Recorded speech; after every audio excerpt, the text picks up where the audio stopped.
तो अभी आपके साथ में हम जो मुलाकात कराने जा रहे हैं वो 82 साल के एक नौजवान के साथ में बात करेंगे। देखिए इनके अंदर उम्र का भी तकाजा है, लेकिन ये शरीर भले ही जो है इनका जो है ना वृद्धावस्था के अंदर दिखाई दे रहा है, लेकिन इनके अंदर जो जज्बा है वो बहुत प्यारा है। और मैं सबसे पहले क्योंकि उम्रदराज हैं, मैं नमन कर लूं, आपका वंदन करूं, आपका अभिनंदन करूं। बाबूजी मैं जानना चाहूंगा आपका शुभ नाम क्या है? सुरेश कुमार गुप्ता। ये देखो सुरेश कुमार गुप्ता जी कितने मतलब कि जोशो खरोश के साथ में बात कर रहे हैं। इनके अंदर पूरा जोश है, पूरा जज्बा है, और अब हमारे को संदेश भी इसी प्रकार की मोहब्बत की खुशबू से लबरेज ये देने जा रहे हैं।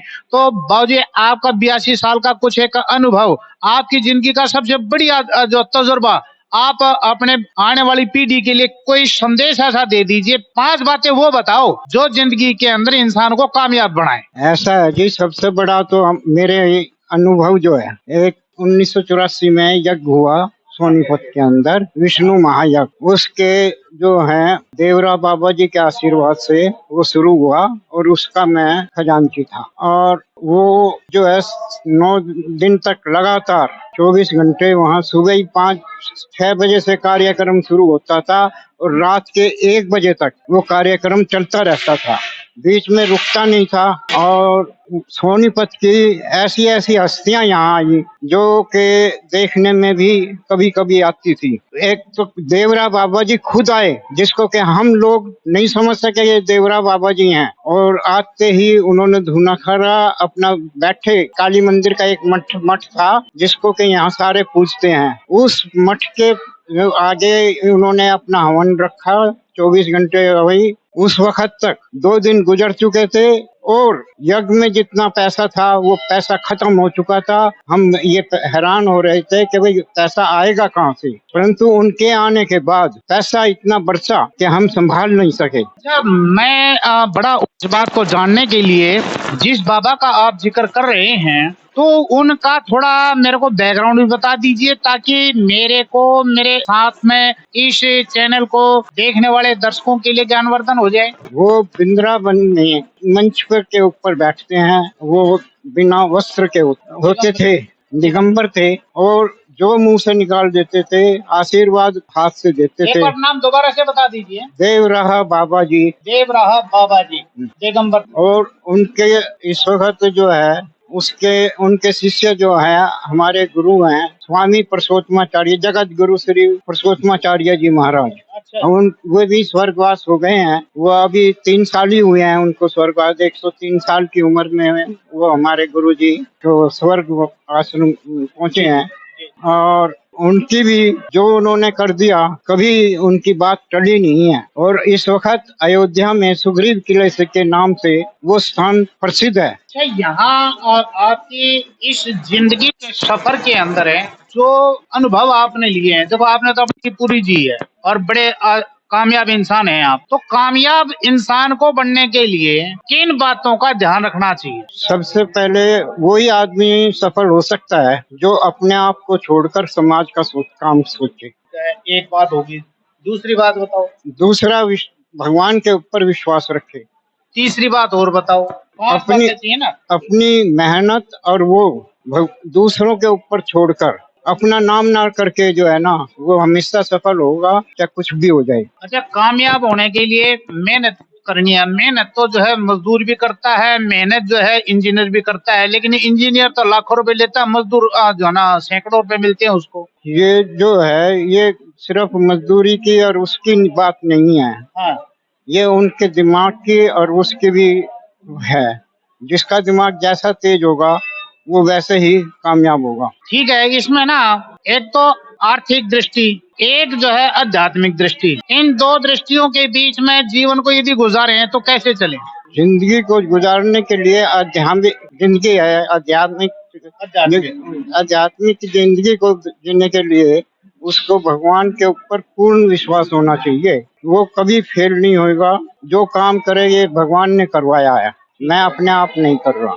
यदि कोई अपने आप को ये सोचेगा कि मैं इस काम को कर रहा हूँ तो वो कभी सफल नहीं हो सकता। अच्छा, आपकी जिंदगी के अंदर तो बहुत घटनाएं घटी होंगी, कोई ऐसा मौका भी आया है जब आप मायूस तो हो गए हों लेकिन आपने परमात्मा के ऊपर विश्वास किया हो और वो आपका काम बन गया हो, ये यज्ञ वाली बात नहीं, दूसरी आपकी जिंदगी की बात ही है। जिंदगी की बात, मैं एक छोटा सा, जब 6 साल का था, हाँ जी। पार्टीशन हुआ, और पार्टीशन के अंदर उस 6 साल के अंदर, 6 साल की उम्र में मैंने अपनी जिंदगी में एक ही बात देखी है। यहाँ कोर्ट से, उस वक्त शहर में इतने ऊंचाई पर मकान नहीं थे, जो ऊंचाई पर मकान मेरा अपना था, और हम ऊपर खड़े थे, और उस वक्त वहां से जो गोली आई वो हमारे पिताजी के कानों पर से गुजरी, और उसके साथ ही मैं खड़ा था, जो कि मैं बच गया नीचे उनके इशारे के कारण। ये उस टाइम की बात है क्या, जब ये 1947 की बात है ये। अच्छा अच्छा, तो 1947 का कोई ऐसा मंजर जो आपको याद आता हो कि जिंदगी के अंदर भगवान ऐसा मौका कभी किसी को न दिखाए? 47 में है, वही ही पार्टीशन का यही सबसे बड़ा है, जो वहां से ट्रांसफर होकर पाकिस्तान के आए, वो उनको ठहराने का, और उस जो था वो सबसे बड़ी उस दिक्कत का समय था, और उनको ठहराने का, रहने का बहुत मुश्किल होता था। तो आज आपके सामने जिनको आपने, कोई ऐसा व्यक्ति हो जिसका आपने जीवन बना दिया हो, या आपकी बात मान करके उसने जिंदगी के अंदर कामयाबी प्राप्त कर ली हो? ऐसे तो जी बहुत से हुए हैं, परंतु मैं उनके नाम नहीं बता सकता। नहीं, नाम ना बताएं, कोई घटना बता दें। वो घटना इसलिए जानना जरूरी है ताकि हमारा जो दर्शक है उसको सुन करके अपनी जिंदगी के अंदर कुछ कामयाबी ले ले। ऐसी जिंदगी का तो एक ही है, ये जो हमने देखा है कि जिन्होंने मेहनत, उस पार्टीशन के बाद जो मेहनत करी है, वो इतने सफल हुए हैं कि बहुत ज्यादा चमक गए हैं। उनमें मैं सबसे बड़ा नाम यहाँ जो है मलिक शोभराज का ले सकता हूँ। अच्छा। और दीनदयाल और सोमनाथ राय का। सोमनाथ राय, दीनदयाल जो है आ गए थे पहले, और जो है वो ठहर गए। उसके अलावा एक सबसे बड़ी जो तजर्बे की बात और मेरी देखी हुई बात है, वो मेरे अपने मामा जी थे, जिनको के 72 घाव बदन पे हुए थे। अच्छा। और जालिंदर में हम जब देखने माता पिताजी के साथ गया तो हमारे से देखा नहीं। और 72 घाव हो गए थे। 72 गांव हुए, और उन 72 गांव के बाद भी वो भगवान की के ऊपर विश्वास करके और उनके ऊपर प्रार्थना करने के बाद उनकी जिंदगी बच गई। अच्छा, ये आपकी जिंदगी का ना सबसे खुशनुमा लम्हा, खुशी का समय कौन सा रहा आपकी जिंदगी में, जब आप बहुत ज्यादा खुश हुए? निचोड़ पर आ रहे हैं बस आप। जिंदगी के खुशी का तो यही है कि जब जिस वक्त वो जिंदगी से लड़कर जो बचे हैं, वो सबसे पहला तो वो मुझे खुशी हुई कि अब अपने मामा जी के बचने का। और दूसरा जो है मेरा सबसे बड़ा जो यज्ञ का काम था, वो सफल हुआ उसके ऊपर। आप खजांची थे उसमें। हाँ।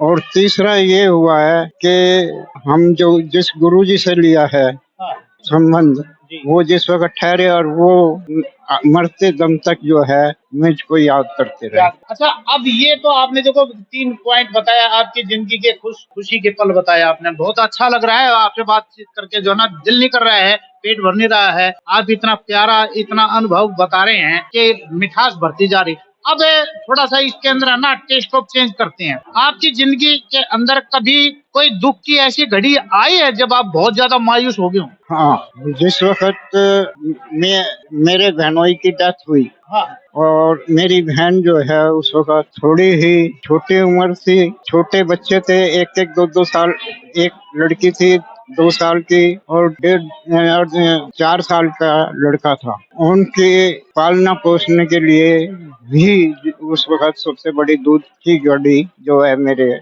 तो ऐसे हालात से उभरने का कोई तरीका बना होगा, मतलब निकले कैसे फिर उससे? भगवान के ऊपर विश्वास के, भगवान के ऊपर विश्वास करके कर्म करते चले और उस हालात से बाहर निकल गए। देखिए, बहुत आपने खूबसूरती के साथ में जो है हमारे को जानकारियां दी हैं। ये देखिए, ये जिंदगी है, जिंदगी को जीने का एक सलीका है, क्योंकि इतना एक लंबा जिंदगी का सफर जो इन्होंने तय किया और हमारे को कुछ एक जानकारी दी है। यदि आपको अच्छी लगी है तो आप इसको अपनी जिंदगी के अंदर आत्मसात कीजिएगा और अपनी जिंदगी को खुशनुमा बनाइएगा, कामयाब बनाइएगा। आपको जो है सफलता दर सफलताएं मिलती चली जाए। मैं नरेंद्र शर्मा परवाना विशेष एपिसोड के साथ आपको बहुत बहुत बधाई और शुभकामनाएं देता हूं।